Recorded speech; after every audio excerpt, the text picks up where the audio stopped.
coming. For anybody who doesn't know me, my name is Laura Dumahoski. I am the Media Services Librarian and the Assistant Director here. If you haven't had a chance to enter the drawing, go ahead and do that. It's a $10 gift card to Harrington's this week. I want to thank the committee for all their hard work, choosing books, finding speakers, just being awesome in general, picking up cookies, bringing coffee, all the things. And also a big thank you to the Friends of the Library, because they sponsor the program, so we wouldn't be able to pick up cookies if the Friends didn't pay for them. So thanks to the Friends. If you're interested in becoming one of the Friends, there are some blue pamphlets there with more information. Please help yourself to the cookies, to the coffee. A note, the cookies on the left-hand side do contain peanut butter, so if you are allergic, please don't eat those. So yeah, coffee, tea. We have some limited edition bookmarks that are specific to the program, so go ahead and take some of those too. And without further ado, I will go ahead and introduce our speaker. So, Peter Wisbey is the Philip K. Wehrheim Curator of Collections for the Genesee Country Village Museum, New York State's largest living history museum. He's in charge of the care and preservation of 68 historic structures and their contents. So if it's old, he knows about it. Curator. He holds degrees in History, Museum Studies, and American Material Culture with a specialty in the connoisseurship of American decorative arts. I'd love to hear more about that at some point. Some family fair souvenirs led him to personally collect items from the 1939-40 New York World's Fair. And recently, GCVM acquired a collection of items from the 1876 Centennial, the 1926 Sesquicentennial, and the 1976 U.S. Bicentennial celebrations, some of which are here on display.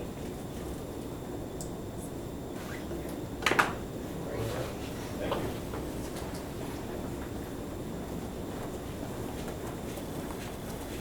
Thanks, Laura. I appreciate the opportunity to be here today.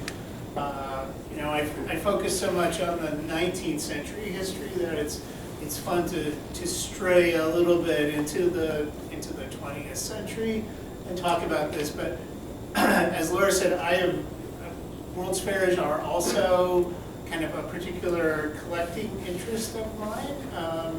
Not this particular one, but the 1939 New York World's Fair, which my collecting interest began when we were cleaning out my grandmother's house and we found some little souvenirs from their visit, and then I just kind of continued to collect things as they come forward. So here we get to talk about Thomas Keels and his book Sesqui, which is short for Sesquicentennial, the 150th anniversary of American independence. And Keels himself is a Philadelphia historian, has written a number of books on urban history. And I would say just sort of in general that, he knows an awful lot and he likes to put it down on paper. It's not what I would consider easily readable. It's like borderline history, a history textbook, but it is nobody else is going to be writing histories of the Sesquicentennial celebration in quite this way. Keels seems to have kind of the lock on that particular history as an element of Philadelphia history.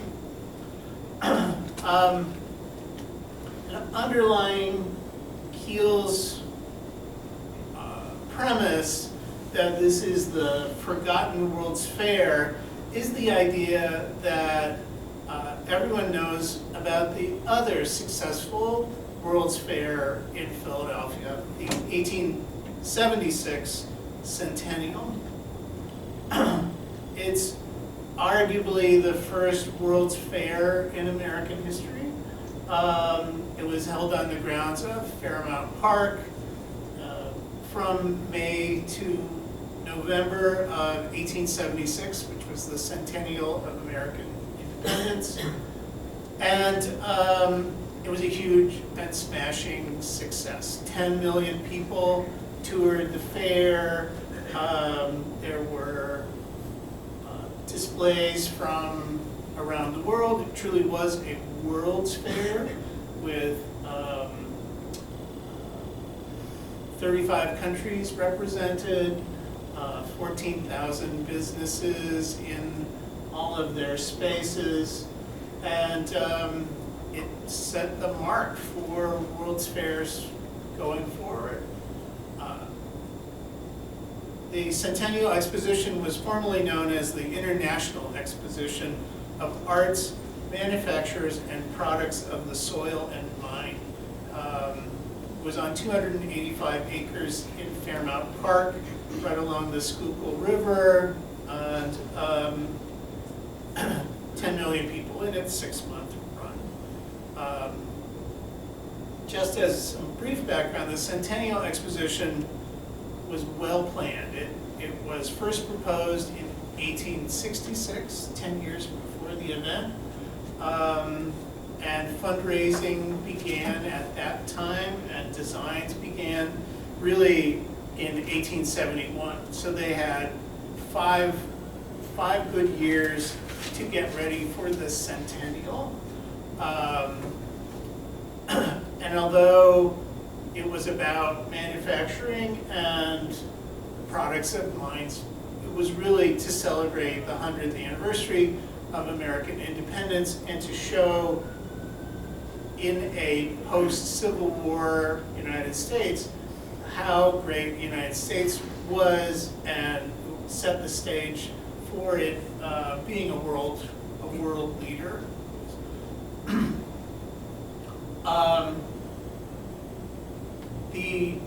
It was really an announcement of America's might on the world stage in front of all these other countries. And at the centennial, all of these products of American industry, visitors could see Alexander Graham Bell's demonstration of the telephone, the Remington typewriter, which was a new invention at the time.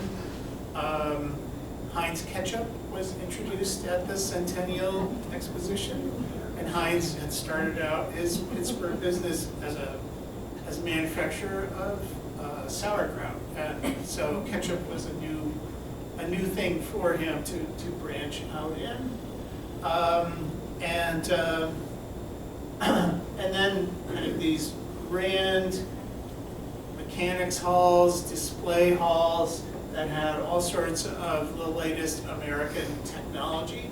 This is a machinery hall, and this is an enormous steam engine, the Corliss engine, that powered all of the exhibits in Machinery Hall. It was itself an attraction for people to marvel at. And then you could also see the arm of the Statue of Liberty, which was displayed from France. The statue was not quite done. It would take another 10 years before it was completed, but they brought the arm and the torch, and you could kind of climb in and go up to the observation space. And then more from a museum historical interest, there were sort of historical displays that visitors could go to that were kind of this is our colonial past and this is our contemporary past. So the New England Kitchen was put on by one of the women's organizations, and it was the first place to show antiques. And it spurred antique collecting and, from my perspective, historic house interpretation. Like, suddenly everyone was interested in all of their old spinning wheels and stuff that they had from their ancestors, and they wanted to bring it out and show it off. So the New England Kitchen, although a very tiny little part of the exhibit, was very influential. The first antique stores happened in 1867 or 1877 in New York, a place called Cyphers, which was a furniture store, but then it also had a full display of antiques, and it led to this rage for antique collecting and museum making. And so, it's with this centennial fervor and expectation that we jump 50 years ahead to the sesquicentennial. 50 years have gone by. America has only gotten more prosperous. And so this is where Keels begins to look at the culture of Philadelphia. But 1926 was much different than 1876. By 1926, Philadelphia was controlled by a corrupt political machine. Philadelphia corrupt? Imagine that. And in fact, one of my favorite quotes was from Lincoln Steffens, who was an upbreaking author, where he wrote, quote, "While all of our municipal governments are more or less bad, Philadelphia is simply the most corrupt and the most contented." So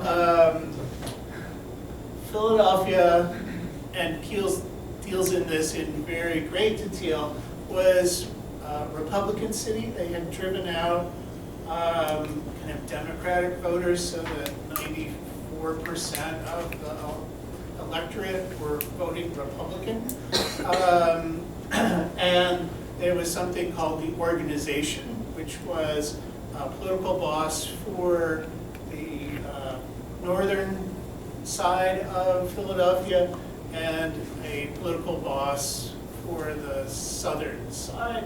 And this is William S. Wehrheim, who was the congressman from Pennsylvania, and generally regarded as the boss of the south side.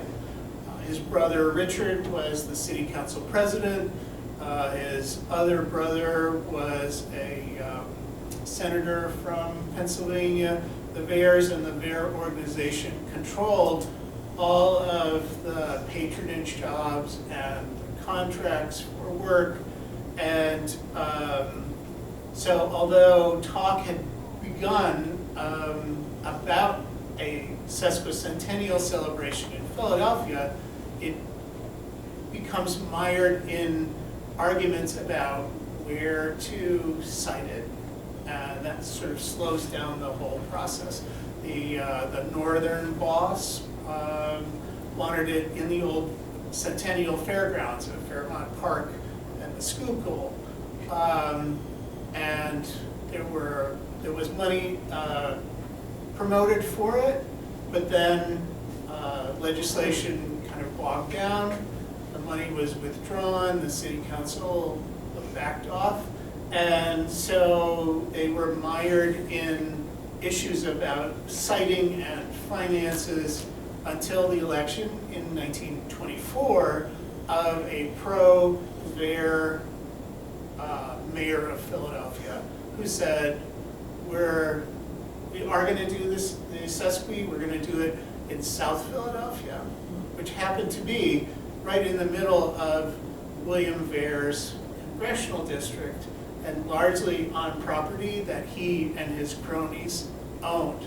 It was terrible space. It was swampy, it was undeveloped. The engineers said, this is going to take millions of dollars to get it up to speed. We're like, I don't care, we're going to do it. And although some World's Fairs delayed by a year because of financing, they said, we are going for it, and we're going to do it in 1926. So with all of this kind of patronage in mind, and the support of the pro-Wehr mayor, they began to do it. And one of the things I will say, unlike a lot of other World's Fairs, this one is so well documented by photographs. It's really great to be able to research and to find this. Wehr's property that he wanted in South Philadelphia was near the Philadelphia Navy Yard. You might be familiar with that area if you've been to Philadelphia. It was swamp and had no infrastructure, rail lines, sewer, building to speak of. And so they were still mired in political fireworks and fallout. They were begging the government. Herbert Hoover, who was the Secretary of Commerce at the time, they asked him to be part of the committee, which he chose not to do. President Calvin Coolidge, who was, a notorious skinflint and sort of wasn't willing to dedicate a great deal of federal money to the development of this space. And so a shovelful of dirt did not get turned over until January of 1926. And they're scheduled to open by May 30th. So it became a rush.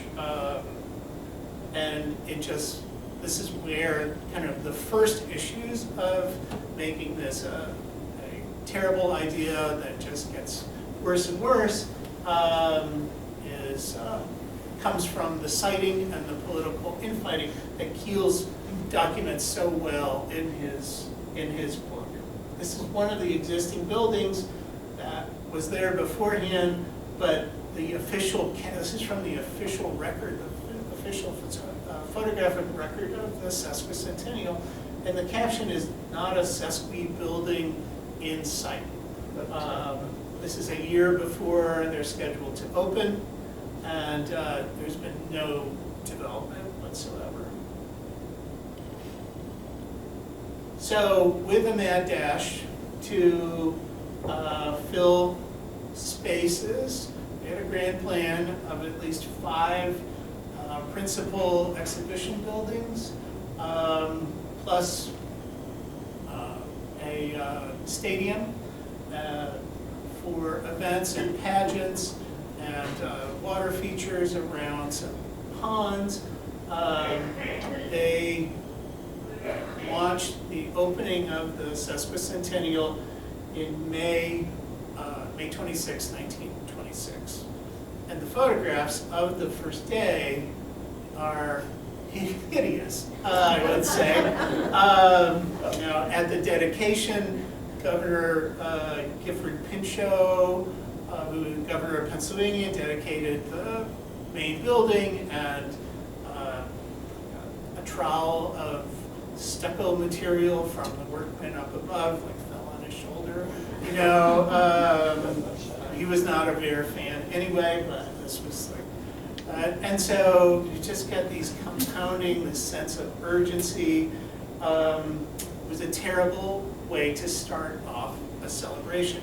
It was compounded by the mayor's promise that it would open in time for the National Convention of the Shriners, which he was a member, and he was bringing members of the Shriners organization from all over the country to Philadelphia and to show them the Sesquicentennial. And when they came on May 30th and nothing was done, they went home and they badmouthed, this is a humbug, and they badmouthed the Sesquicentennial activities even further. People in Philadelphia who had been through this political battling and wrangling for years, they weren't particularly excited about the Sesquicentennial. There were only 250 people who came through the front gate on the first day that it was open. There was really nothing to see. Only 2 buildings were largely done, and many others were sort of underway but not completed. It was a stadium. They built a stadium with 100,000 seats. It was going to be a principal location for pageants. That was done, and part of some of the other buildings, and they were built as opposed to the Philadelphia Centennial in this modern Art Deco style. World's Fair buildings are traditionally very temporary. They only last for as long as the fair is up, and then they tend to be torn down and recycled or taken apart. So these buildings were largely stuccoed and frescoed and temporary, but in an Art Deco style. The stuccoing was a pale pink, and it was filled with electric lights, so it was called the Pink City, as opposed to the White City of the Chicago World's Fair in 1893. And inside,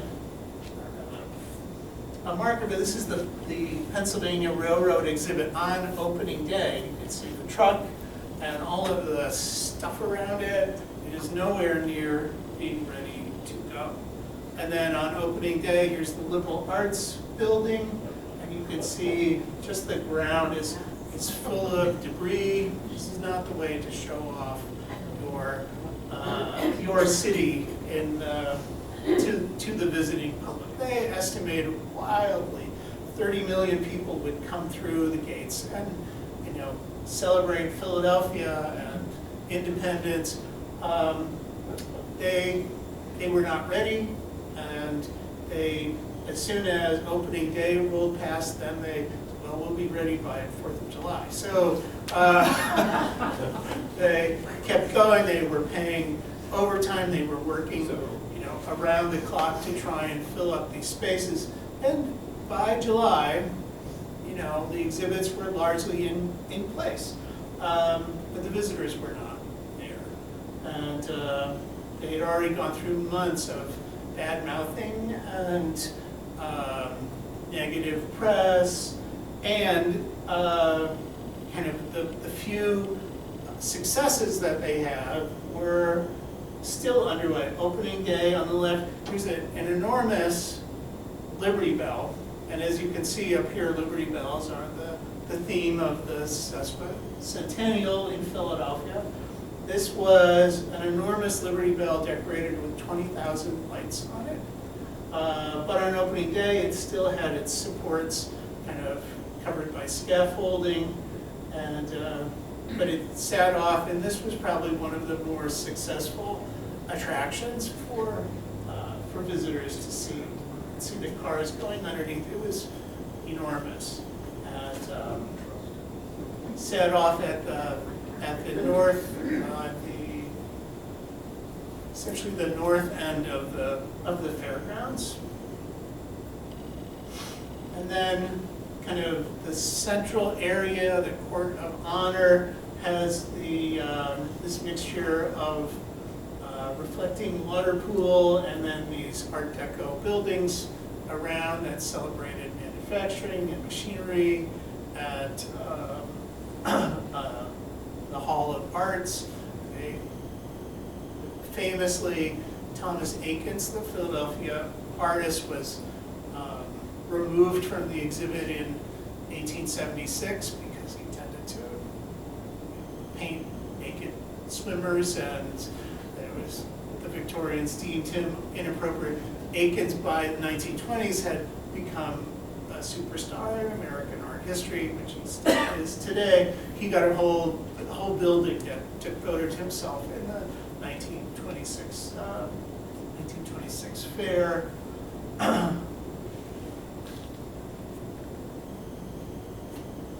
And then, obviously, like every World's Fair, people were hawking and selling things and introducing new products. So up at the front, remember, this is in the middle of Prohibition, so there's no beer sales on the fairgrounds. So there's Valley Forge Special Beer, which was probably some kind of near beer or non-alcoholic that would violate the Volstead Act. But then also you could get a bromo if you had too many waffle cakes or other things. Or this is from the Emerson Pharmaceutical Company, or a laxative. So wanted to do that in the middle of your fair.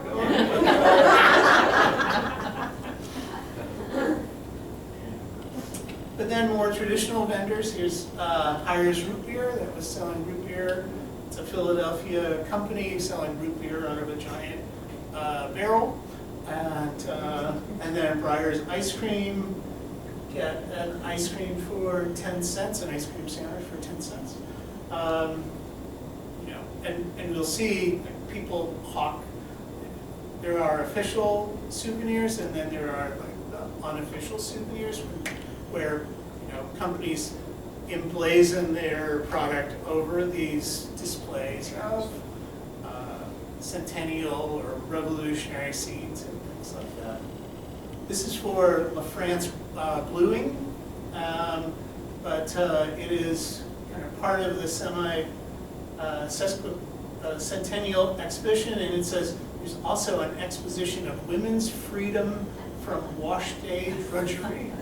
La France, which makes any soap cleaner, quicker, and better. When I was in graduate school, we did an English course, and I read Sinclair Lewis's Babbitt, which is all about the 1920s and involves advertising. This really just appealed to me because it fits that same kind of promotional. It has nothing to do with Independence Hall. It has everything to do with marketing. But by the fall, things had really improved. That kind of the highlight, one would argue, of the sesquicentennial was the heavyweight title fight between Jack Dempsey and Gene Tunney. That was held in September 1926 in the Sesquicentennial Stadium. They had 130,000 people who came to witness the fight. Remember, this is before large TV monitors or anything. You know, imagine being this person down here. That's the ring up there. So, and to top it off, it was raining at the time, so they fought in the rain. But you know, a ringside seat, $27, was not an inconsequential expense. These are the cheap seats down here where people complained about not being able to see much of the action. But it was also broadcast on radio, and so people could hear it, and people tuned in from around the country to listen to this title fight, in which Tunney beat Dempsey. So what are the outcomes? The sesquicentennial lasted approximately the same time, 6 months, as the Centennial Exposition. We got half of the attendance. Not even 5 million people came through. They were picking up speed, but by November, there was no stomach from the city council or the federal government to fund a second year of it. They just wanted it to end.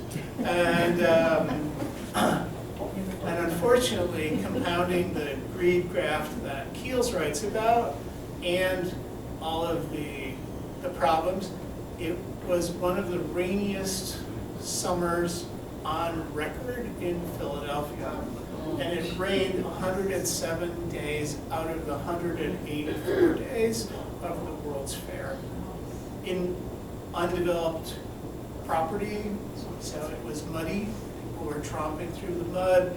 A lot of the outdoor pageants had to be canceled. It was just one thing after another, compounded the problems with it.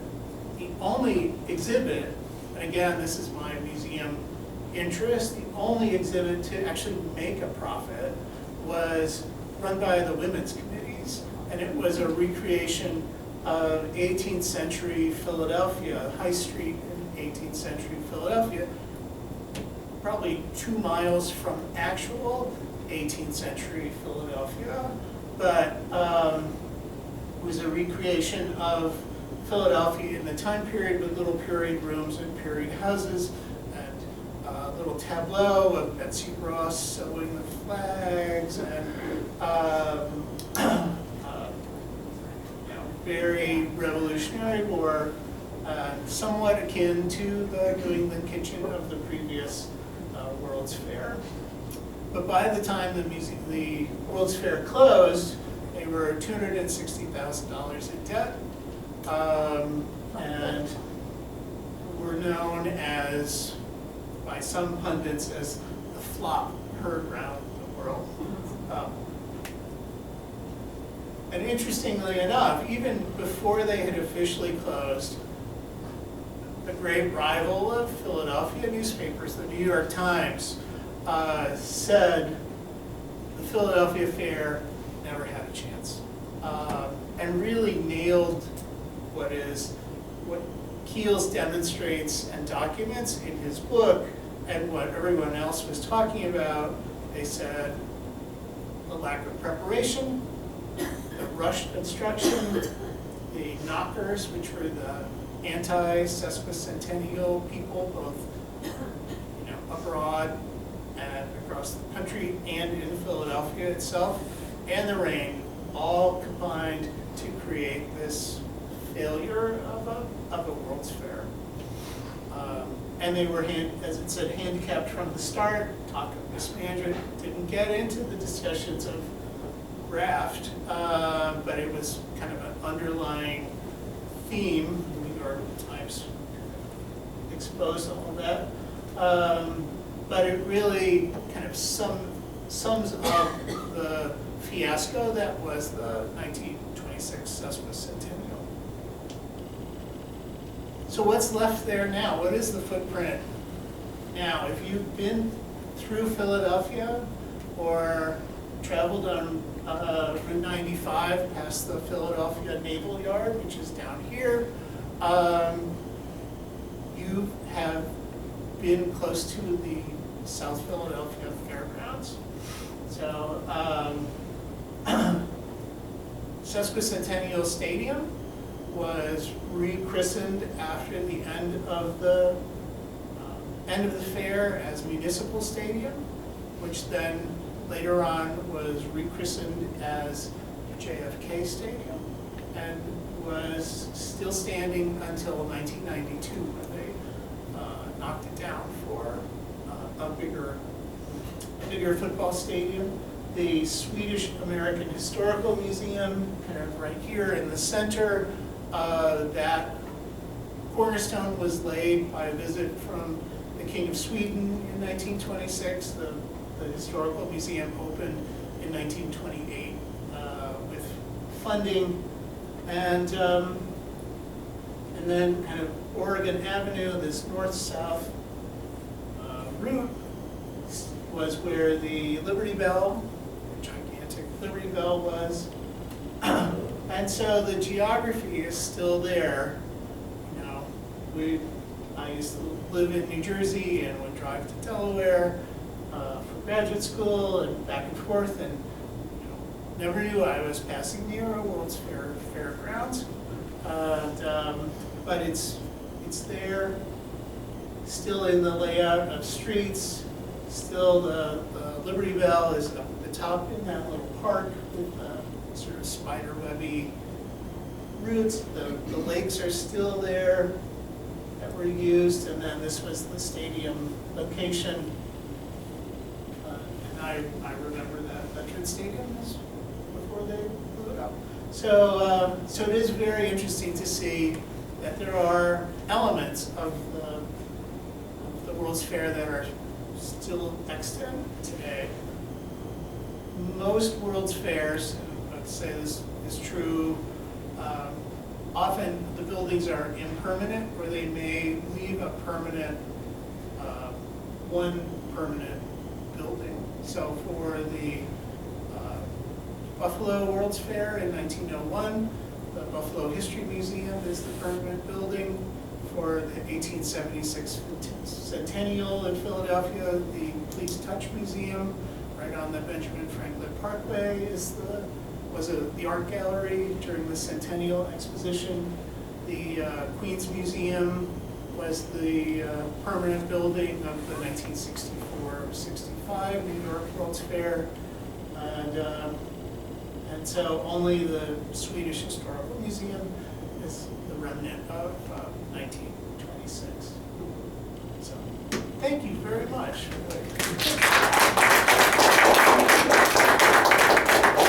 So as Laura said, we were approached earlier this year by a man who had spent many years collecting. He collected 1876 Centennial, he collected 1926 Sesquicentennial, and 1976 Bicentennial. Had 105 boxes in his basement, and his daughters were like, "Dad, you really need to get rid of these because we don't want to have to deal with them when you go." And so he was thrilled when we showed an interest, and we had a chance to kind of pick and choose from his collection. Things, 1926 is not something we particularly collect. It's out of our collecting time period at the Genesee Country Museum, but we knew that this was the celebratory year. It's not only all of these national activities, but it's also the Genesee Country Museum's 50th anniversary this year. We were a product of the American Bicentennial, and we opened to the public in 1976. So we are looking at all sorts of celebrations and commemorations in our programming this year, which begins on March 2nd, or May 2nd. Jumped ahead a little bit. May 2nd. And so we have an exhibit about the 50th anniversary of the museum. We have a July 4th celebration, Independence Day, and a naturalization ceremony. Then we have a July 5th celebration for other voices. So Frederick Douglass asked what to the slave is the 4th of July, and he gave that presentation in Rochester at Corinthian Hall on July 5th. It's a key hit during the middle of slavery. It was a key critique of American culture. The women, Elizabeth Cady Stanton, Susan B. Anthony, and Matilda Jocelyn Gage stormed the stage at the 1876 centennial to lay William Howard Taft a sheet about the rights of women. It's even more radical than the Declaration of Sentiments. So there's lots of interesting kind of World's Fair adjacent activities that we are going to be highlighting in our programming here beginning this spring.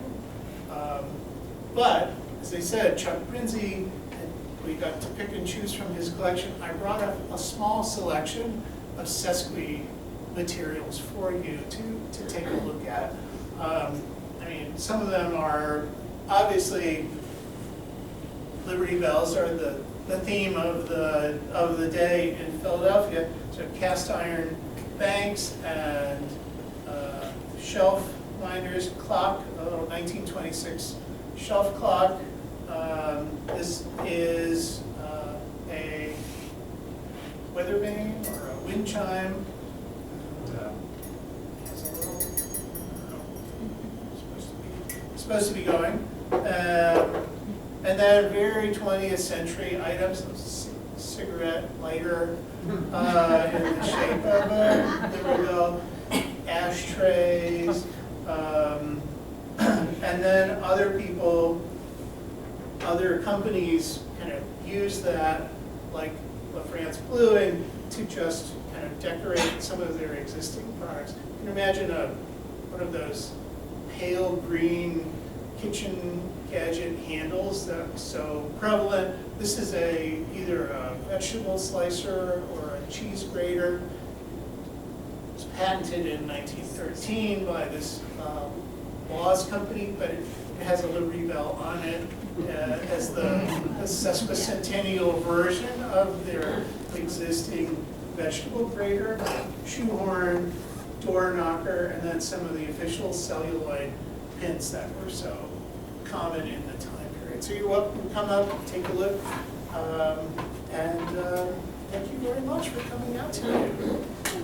Yes? I have a question. So what happened to the Liberty Bell, the big one? Did they own that too, or? Yes, they took it down. So, again, it was made to be temporary. Can you imagine if you go in and change all the light bulbs after a while? 20,000 of them, but yeah, a lot of these things they were built with stucco and plaster of Paris, and they, especially in the torrential rain, they did not hold up well. So the park is there. I imagine there's probably some kind of marker of what was there, but the park is there, but the bell is long gone. Did the author get into much about Philadelphia's recovery from this? I always heard of kick Philadelphia because of it. I never really knew why, but obviously this had something to do with it. In his epilogue, he talks about the struggle to pay off the debts. They finally passed a bond act in 1927 to finish paying off, and it took all the enthusiasm out of doing a 1976 World's Fair. Somebody floated an idea, and they're like, no, we're not doing that.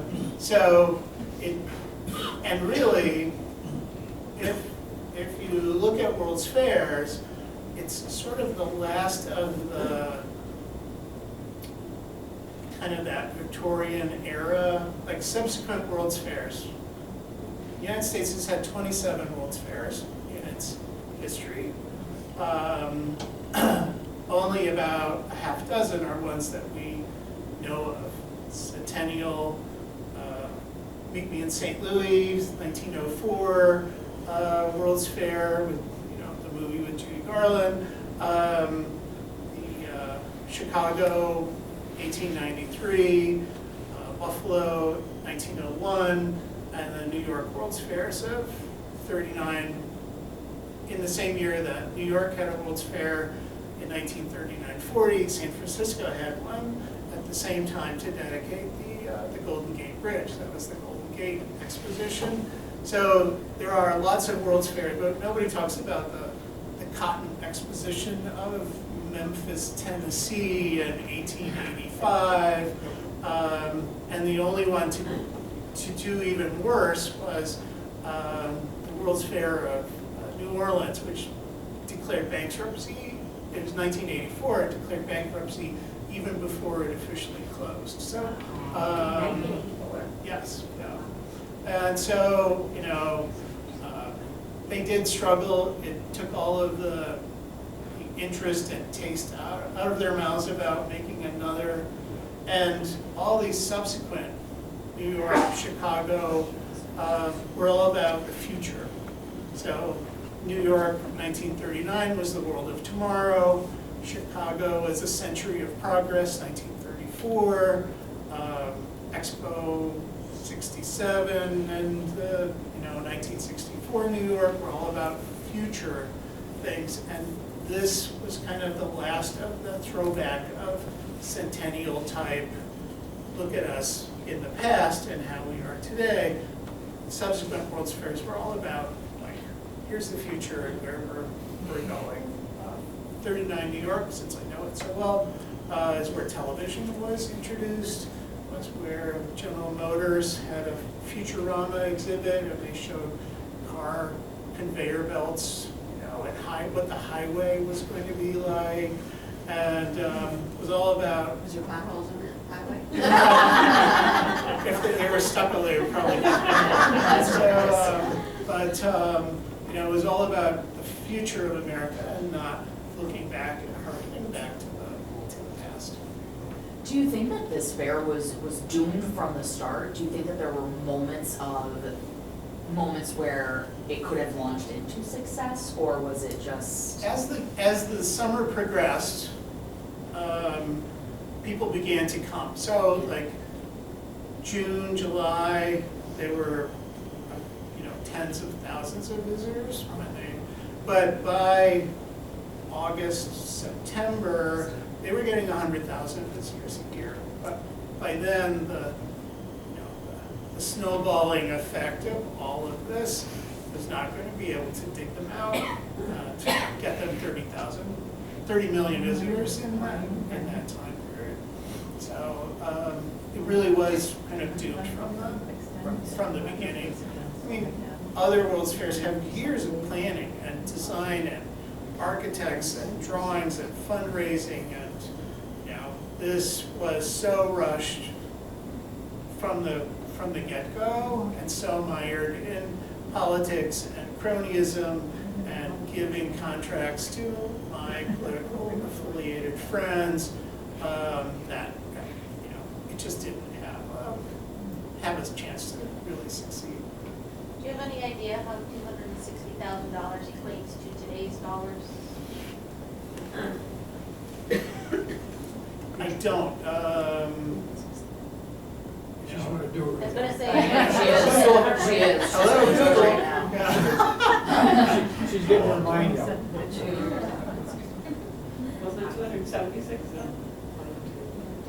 I mean, they were probably they passed some bond acts to try and pay off the debt. They lobbied the federal government for additional money. State of Pennsylvania gave a little bit, but usually you rely on attendance. And some of the things that were going to be money makers, like pageants, were rained out. They were, the cost of the pageant was $40,000 a performance, and they were only at 50 cents a head admission. They were only bringing in 30,000, so they were just racking up the day. And in 1926, they were not allowed to operate on Sunday due to blue laws. So they couldn't make it up with additional days,